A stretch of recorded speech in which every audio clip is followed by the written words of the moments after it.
You're listening to Game Over Goodnight. These stories are meant to keep you company. Soft tales from gaming's past, told slowly enough to fall asleep to. Close your eyes if you like. The story will keep going. And if you like to hear more of them, subscribing helps me bring you another tomorrow night. Once upon a time, a company that had given the world blue skies, golden rings, and impossible dreams decided to try one last time.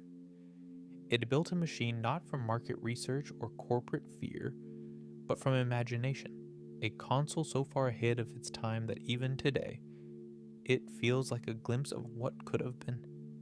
This is The Tragic Beauty of the Sega Dreamcast. Part 1. The Dream Before the Cast. In the 1990s, Sega was a company in crisis, but also a company that still believed in magic. The Dreamcast was not born out of confidence but desperation. To understand its rise, you have to go back to the time when Sega ruled the arcades and dared to challenge Nintendo's throne. The 1980s had been good to Sega. Their arcade machines outrun Afterburner, Space Harrier, painted worlds of neon and speed. In Japan, Sega was known for its engineering brilliance, in the West, for its attitude.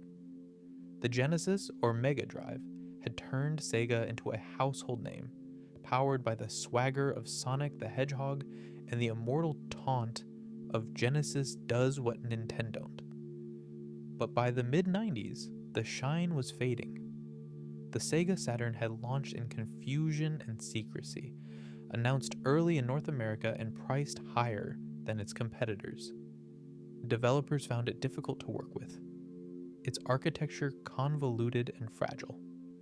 Sony, meanwhile, was entering the scene with the PlayStation, a sleek, modern machine that spoke the language of developers and teenagers alike. Sega was losing ground fast. Inside Sega, two philosophies warred with one another. One side, the Tokyo division, believed in preserving tradition and arcade roots. The other, Sega of America, wanted to simplify, to embrace a new world of 3D, of online, of Western markets. The Saturn's struggles only deepened the divide. By 1997, Sega's future was uncertain. Sales were plummeting. Third-party developers were fleeing. The public had lost faith. And yet, somewhere deep in the company's labs, a new idea was forming. One last chance to bring Sega back to the top. That idea was codenamed Katana. In the US, a separate project, Black Belt, competed for the same purpose. Two teams, two visions of salvation. One powered by Japanese engineering, the other by American audacity. Both shared the same mission: to save Sega from extinction. When the dust settled, the Japanese design won out.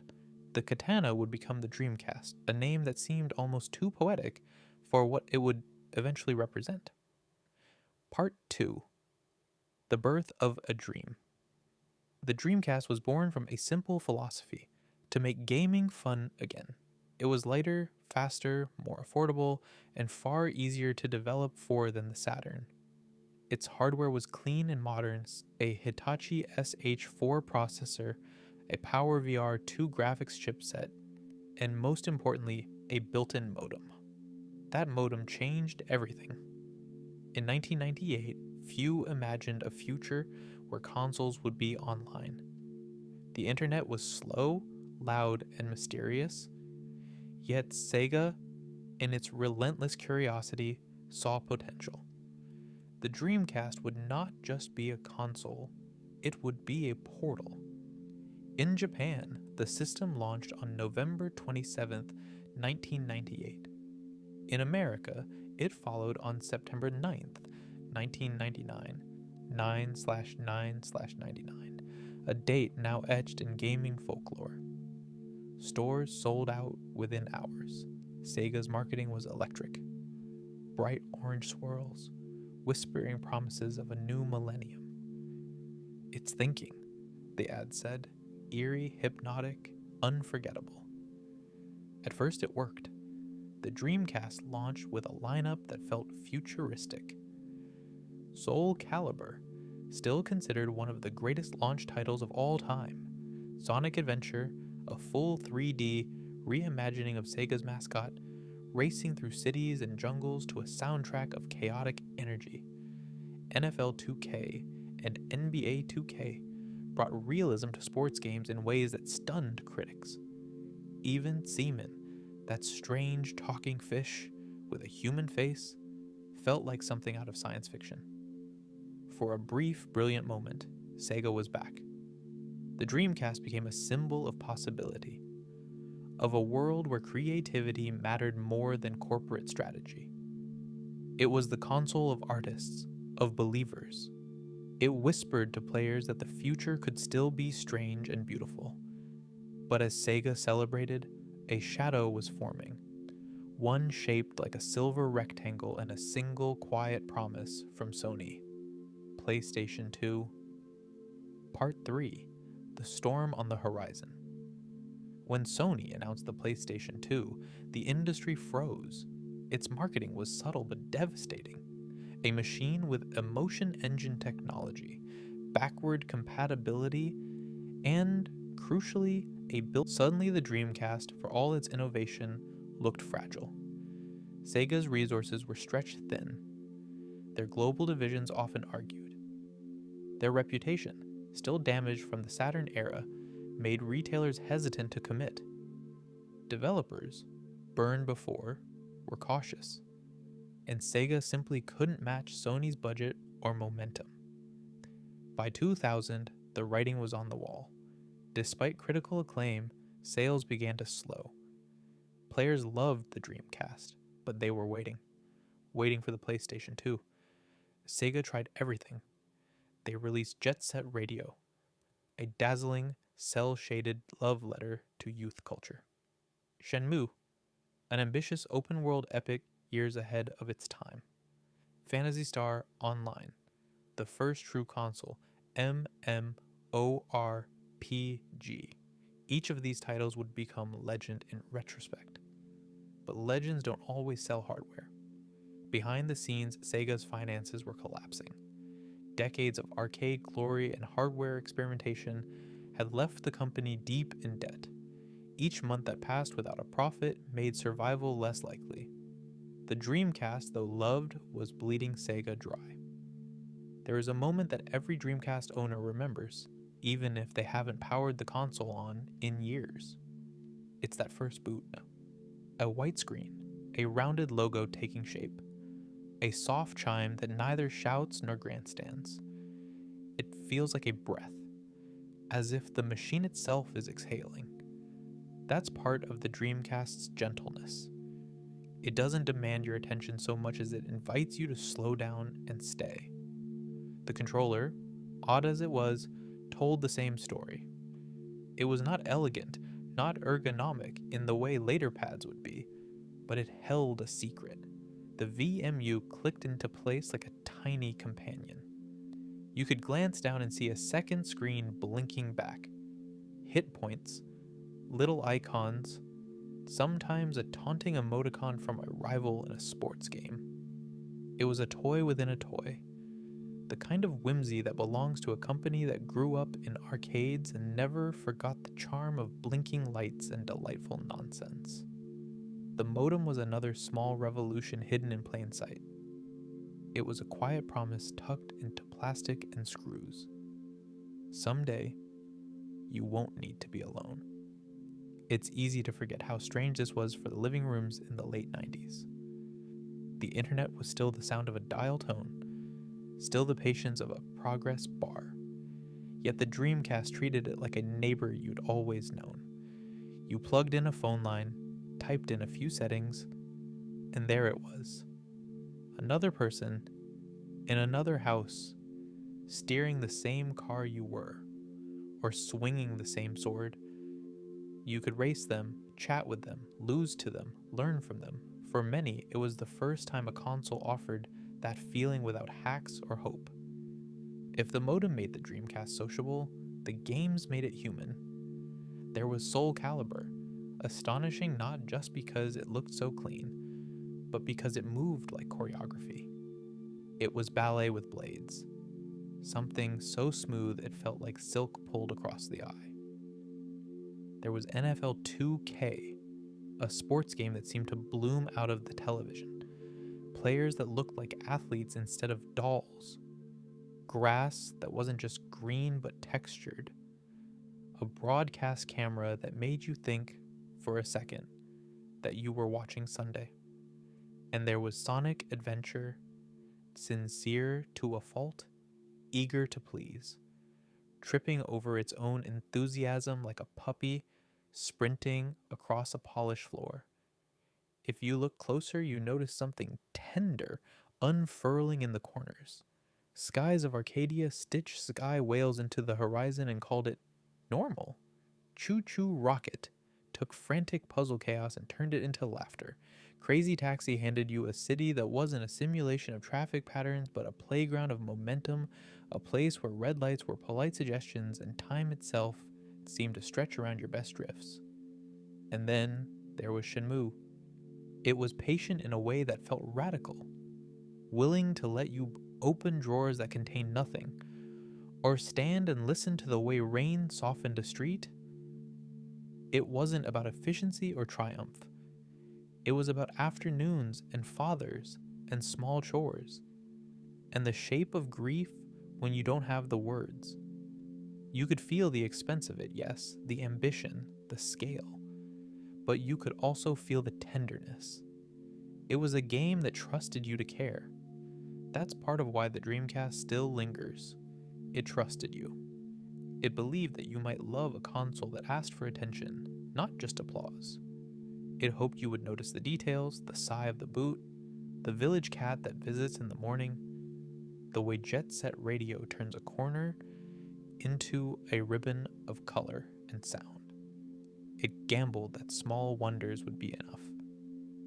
Perhaps they were enough for the heart, but not for the ledger. Even as the library grew into something strange and beautiful, the world beyond the living room shifted.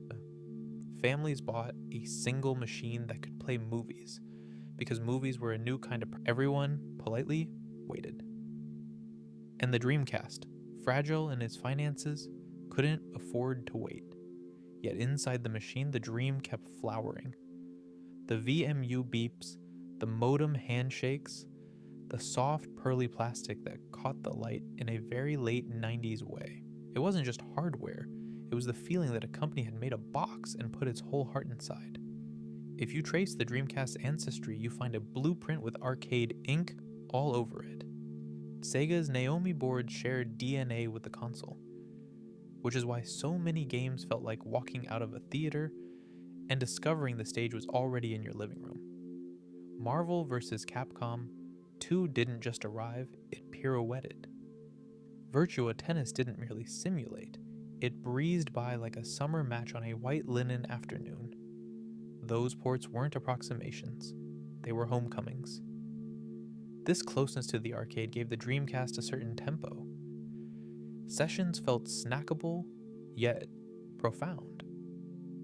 You could sit down for 10 minutes and still feel satisfied, the way a perfect chorus can satisfy even if you don't hear the whole song. And when you stayed longer, the systems opened like origami.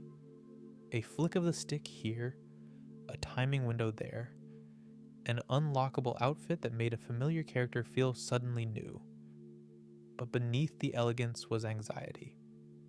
The world's attention was narrowing to a single orbit. The coming of a new giant is never just about clock speed or polygons. It is about gravity. The PS2 exerted a pull that bent plans and budgets and even dreams. People told themselves practical stories.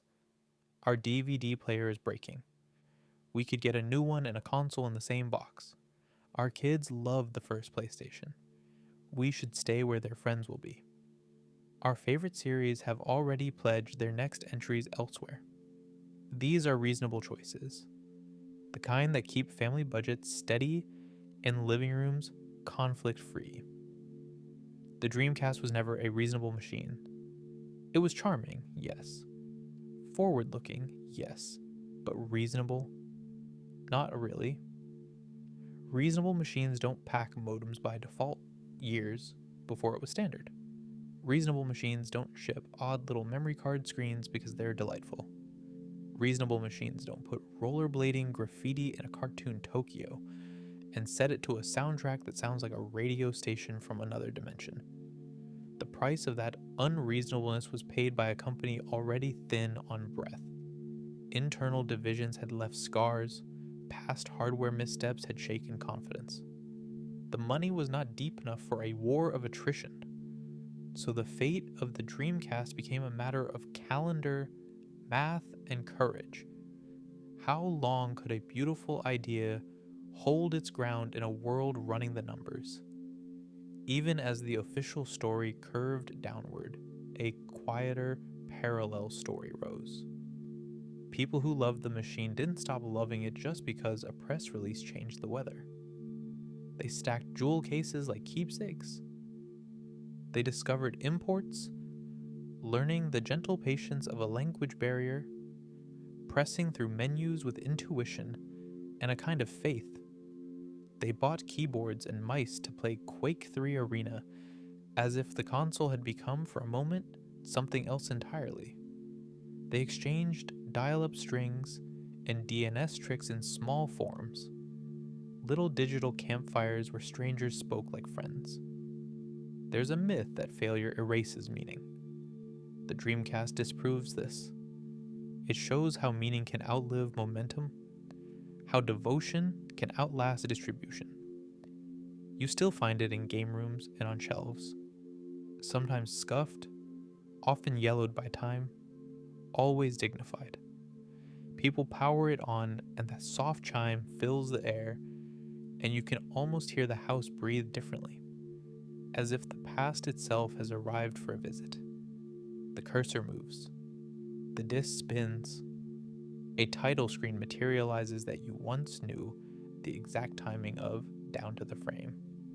One of the most miraculous things about memory is the way delight persists. The Dreamcast distilled delight unusually well. It made it easy to feel proud of a small skill, to find a rhythm in a short stage, to notice a skyline you didn't see the last time. It had this knack for returning your attention to the present. Not the scoreboard, not the forum debate, not the sales chart, but the moment. This drift, this combo, this melody, this good enough run before bed. And so, when the official line ended and the warehouses cleared, the dream did what dreams do. It migrated into people. It scattered into living rooms and dorms and closets, and then later, into auctions and attics and carefully packed boxes labeled by hand. The machine grew older and the people grew older, and somehow the feeling stayed the same. The afterlife of the Dreamcast is not a single story, but 1,000 small ones. A replacement laser sourced from a hobbyist in another country. A broadband adapter found at a yard sale, like a gift from a future that barely existed. A community server restoring an online lobby with a fan-made patch so that a handful of people at midnight can greet each other with the wonder of 2,000 preserved in amber. A teenager who was not yet born when the console launched, discovering jet set radio and gasping because they thought style like this was a recent invention. There's a word for this kind of endurance: fellowship. It's not a corporate plan. It's a communal instinct. The Dreamcast invited fellowship because it had always been a little communal at heart. The VMU passed between hands. The odd controller sparked conversation, complaints, jokes, then affection. Local multiplayer felt like mischief. Online play turned strangers into rivals and rivals into regulars. Even the memory of the box itself, a small cube, rounded, friendly, seems to hint that this was never meant to be a lonely object. Sega, reimagined as a software house, became part of the fellowship in an unexpected way. By leaving the battlefield of boxes, they gave their ideas permission to travel. Sonic learned to run on other grass. Phantasy Star, online evolved elsewhere. Teams reformed. New series bloomed. The DNA of risk and playfulness threaded through projects that had nothing to do with modems or white plastic or orange swirls, and yet everything to do with the spirit those things represented. When you return to the console today, what you feel most is that spirit. A calm willingness to try. The hardware is not loud. The interface is not cluttered. The operating system does not beg. It has the manners of an early morning, quiet, bright, unhurried. It is a space where possibility feels like the default state. Maybe that is why the Dreamcast story still makes people tender. It reminds us that being early isn't the same as being wrong. That kindness in design, the small softnesses, the invitations, the jokes, can matter more than brute force. That a beautiful failure can be more beloved than an ugly victory. And that sometimes the exact right thing, arriving at the exact wrong time, can still change the shape of what follows. So if you're listening in the dark and thinking about that chime, you are not alone. Somewhere, someone is hearing it too. A disc settles. A fan spins up. A modem, long disconnected, sits quiet and dignified, like a seashell that still remembers the ocean. And on the screen, colors bloom that you somehow remember in your hands. The cursor floats toward a start. You press the button. The future arrives again, briefly, kindly, like a guest who knows when to leave and how to make a room feel bigger simply by entering it. And just like that, the Dreamcast is back. Not as a headline or a market share, but as a feeling. The feeling that games can be hospitable. The feeling that companies can be brave. The feeling that you too can try something a little unreasonable. And inside Sega, the end of the Dreamcast wasn't just a business pivot. It was heartbreak disguised as paperwork. The engineers who had spent years shaving milliseconds off rendering pipelines or perfecting the swirl of the startup logo now watched their work boxed up and sold at clearance. You can imagine the silence of those offices in early 2001. The fluorescent light, the echo of dismantled desks, the way old prototypes sat in corners like fossils of better days. For decades, Sega had built its identity on being the company that made things. Metal and plastic and boards and chips that hummed with purpose. To walk away from that was to unmake part of itself. Some employees cried when the announcement came. Others, too tired from months of rumors and dread, simply nodded. They'd seen the math. They knew it was over. But even knowing doesn't make goodbye easier. There was a particular sadness in how right the Dreamcast had been. It was the apology for the Saturn, the redemption that came too late. Developers loved it. Its tools were clear, its architecture elegant. They said it was a joy to work on, a relief after years of juggling dual CPUs and awkward kits. The machine had been built with humility by people who wanted to make something honest and approachable. And somehow that humility in the end became its halo. When the press release went out, fans begged Sega not to give up. Petitions circulated online, early primitive web pages made by teenagers who barely understood how to code but knew how to love something. They promised to keep buying. They promised to keep the servers alive. They wrote letters that never reached headquarters, pleading for just one more chance, one more holiday season, one more miracle. In the months that followed, liquidation mixed with nostalgia. Retailers slashed prices, collectors bought spares, magazines ran retrospective features before the machine was even officially gone. There was a sense of mourning you could feel in the margins of reviews.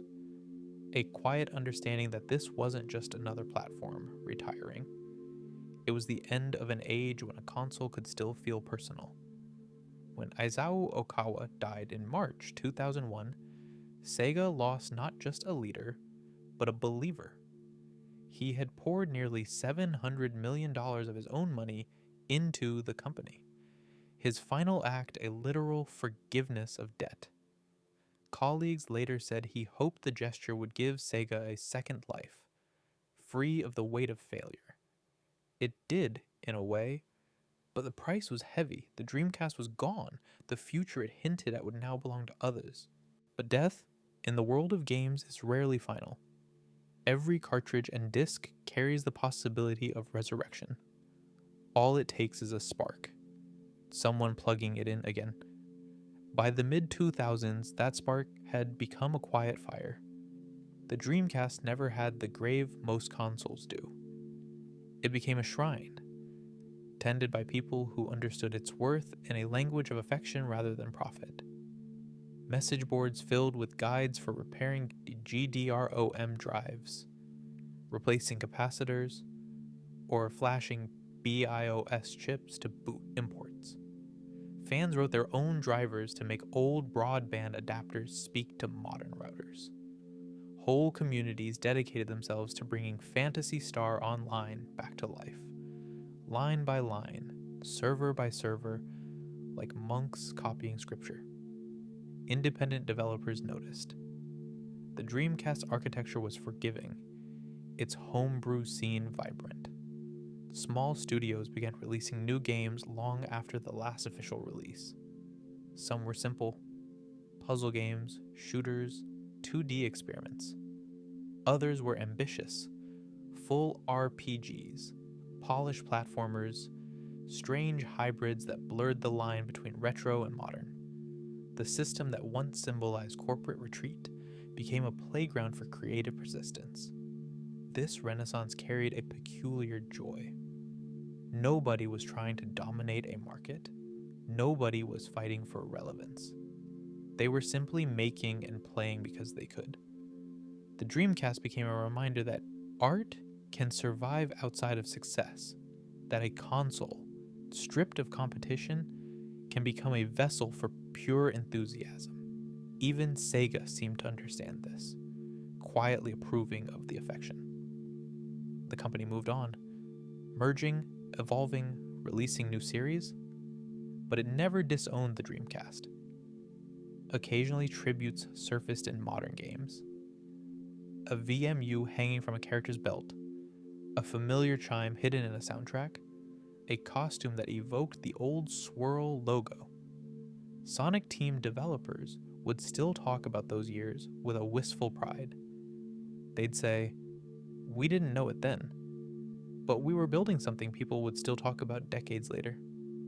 And people did talk. Forums became podcasts. Podcasts became documentaries. Documentaries became archives. YouTube and emulation made the Dreamcast library accessible again, and new generations discovered it fresh, free from the disappointment of sales charts, free to love it on its own terms. They weren't comparing specs or market shares. They were discovering a lost continent. It's strange how time softens perspective. What once looked like a collapse now feels like a gift. If the Dreamcast had succeeded wildly, it might have been absorbed into routine history. Another model, another sequel, another update. But because it fell, it froze in a perfect moment, preserved, finite, beloved. Consider the word itself, Dreamcast. It sounds less like a machine and more like a philosophy. A dream cast outward, like a message in a bottle. There's humility in that metaphor. A recognition that dreams can't be controlled once you release them. They travel, they drift, they wash up somewhere you never planned. That's what happened to Sega's dream. It landed in unexpected places. You can see its fingerprints on modern consoles that embrace online connectivity as default, on indie platforms that champion accessibility, on designers who chase style as substance. You can hear echoes of its sound design and menus that value calm over flash. Even the idea of launching with creative diversity, racing, fighting, platforming, artful experiments feels like a lesson absorbed from that final gamble in 1999. Culturally, the Dreamcast marked a threshold between centuries. The internet was about to redefine connection, and Sega was among the first to sense that games could lead the way. Phantasy Star Online was a miracle of architecture. Servers synchronized across continents, chat systems that transcended language barriers through symbol macros, characters who waved across oceans. It taught people that online interaction could be civil, gentle, communal. The kind of play that wasn't about dominance but companionship.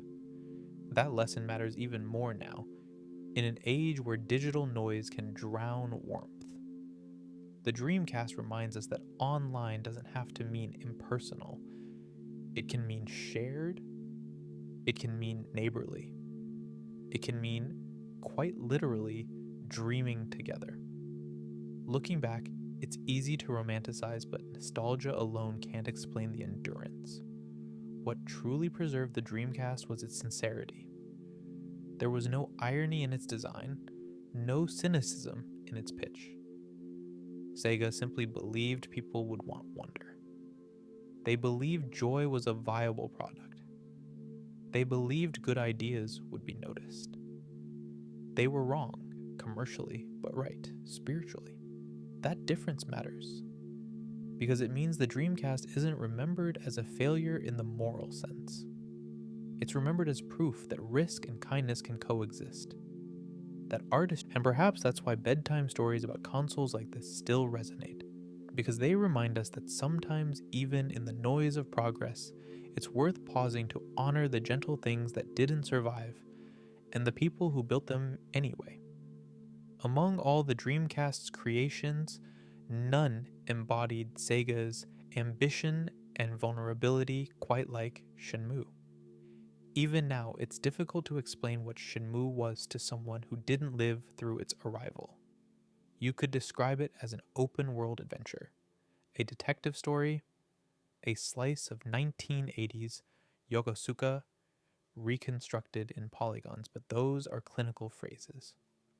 What Shenmue really offered was time itself, slowed down and given to you to examine. You could wander the streets at dusk and watch the sky turn violet. You could feed a stray kitten. You could call your friends from a payphone and hear them actually answer. Every drawer opened, every light switch worked. It was obsessive, yes, but it was also an act of love. Yu Suzuki's attempt to bottle everyday life before technology flattened it. Sega spent a fortune on that dream. Tens of millions of dollars that the company didn't have. Executives hoped it would sell consoles, redefine storytelling, justify their faith in the Dreamcast's power. It did redefine storytelling, but not profits. The game became a cult masterpiece, too subtle for the moment, too meditative for a world-chasing spectacle. And yet, 2 decades later, its quiet fingerprints are everywhere. In games that let you breathe, in side quests that exist for no reason except tenderness. That was Sega's paradox. Their failures taught the future how to succeed. When Microsoft entered the console arena in 2001 with the Xbox, they quietly borrowed many of Sega's ideas. The modem, once mocked, became the foundation for Xbox Live. Jet Set Radio's cell shading seeded the industry's fascination with stylized graphics. Even the controller layout carried echoes of Dreamcast DNA. The offset sticks, the triggers, the asymmetry that felt more human than geometric. It's fitting, then, that many former Sega engineers ended up at Microsoft, helping shape that next generation. They carried the Dreamcast spirit into a company with deeper pockets and a wider safety net. In that sense, the Dreamcast didn't die. It reincarnated. For players, though, reincarnation felt different. It felt like deja vu. They'd pick up a new controller, log into a lobby, and realize they'd done this before, years earlier, on a smaller, braver machine that dared to think online play was worth believing in. The longer you study the Dreamcast, the more it feels like a bridge. One foot in the analog past, one in the digital dawn. Its discs still whirred mechanically. Its saves still lived in physical slots. And yet it was whispering about a future where games would live on servers, where identities would be persistent, where creativity would spread faster than distribution. For that reason, archivists treat it with unusual reverence. They know that inside those translucent cases are first drafts of the modern world. You can see beta versions of now common ideas, downloadable demos, online leaderboards, user avatars, virtual storefronts. They're rough sketches, but they're there. When collectors power up a Dreamcast today, there's a ritual to it. The whine of the GDROM, the pulse of the orange swirl, the gentle menu hum. It feels like lighting a candle. Each sound is a relic of when design still had warmth. Modern interfaces chase minimalism. The Dreamcast OS felt domestic. It had personality without arrogance. You didn't navigate it so much as visit it. That warmth radiated through its global community. Japan, America, and Europe each had distinct cultures. Yet the console blurred those borders. Players imported games across languages, mailing discs to strangers who would translate manuals by hand. There was a sense of shared custodianship. This was our console, fragile and wonderful, and we would keep it alive. Even now, developers speak about the Dreamcast as a teacher.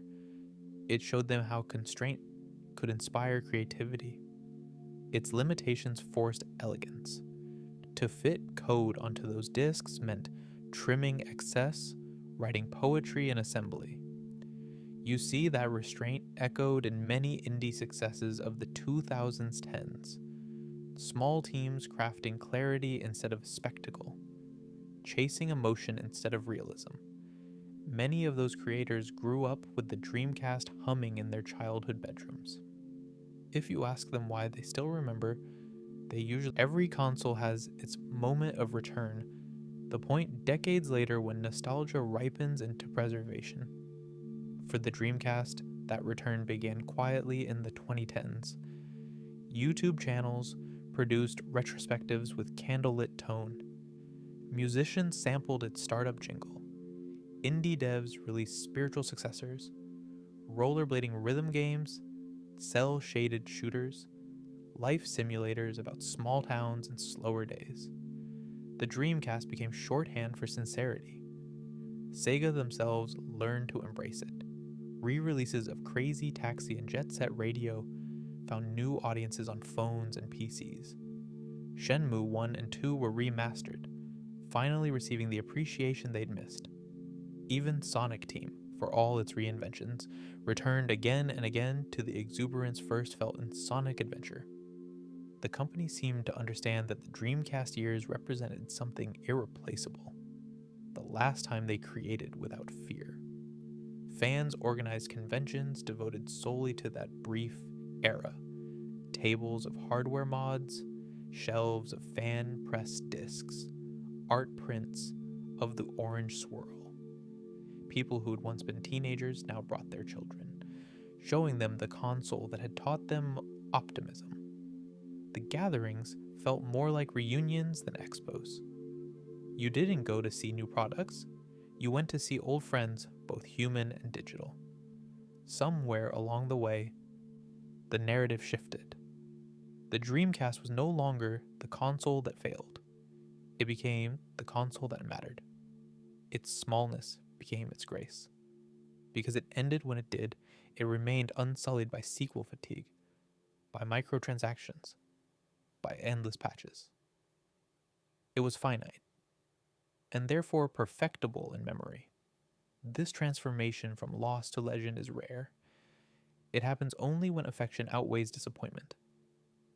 Sega's farewell gift had managed that miracle. It had failed commercially, yes, but emotionally, it had succeeded beyond measure. There's a quiet dignity in being too early. History tends to laugh first, then imitate later. The Dreamcast story is the long echo of that laughter fading into respect.